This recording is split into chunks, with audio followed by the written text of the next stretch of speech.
ஜோசியர் என்னைக்கு சார் பேர் சூட்டும் விழாவை வைக்கலாம்னு சொல்லிருக்காரு? இந்த வாரத்திலேயே நாள் ரொம்ப நல்லா இருக்குன்னு சொல்லிருக்காரு.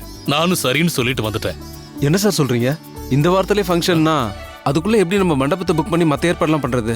ரகு, நாம இந்த பேர் சூட்டும் விழாவை மண்டபத்துல வைக்க போறதில்ல, கோயில்ல தான் வைக்க போறோம். என்ன நீ சொல்றீங்க? கோவில்லையா? ஆமா ரகு, குழந்தைக்கு கோவில்ல தான் பேர் சூட்டும் விழாவை நடத்தணும்னு சிந்து ஆசைப்படுறா.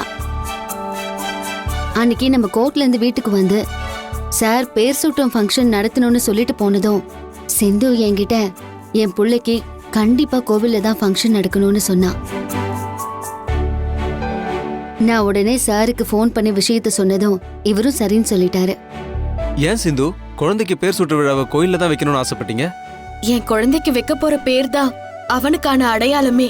காலத்துக்கும் நிலைச்சு நிக்க போற அந்த அடையாளமான பேரை கோவில்ல வச்சு அந்த அம்மன் முன்னாடி நடத்தினா அந்த அம்மனோட அருளும் ஆசிர்வாதமும் என் குழந்தைக்கு ஆயுள் முழுக்க கிடைக்கும்னு நான் நம்புறேன். அதனாலதான் இந்த ஃபங்க்ஷனை கோவில்ல நடத்தணும்னு ஆசைப்படுறேன்.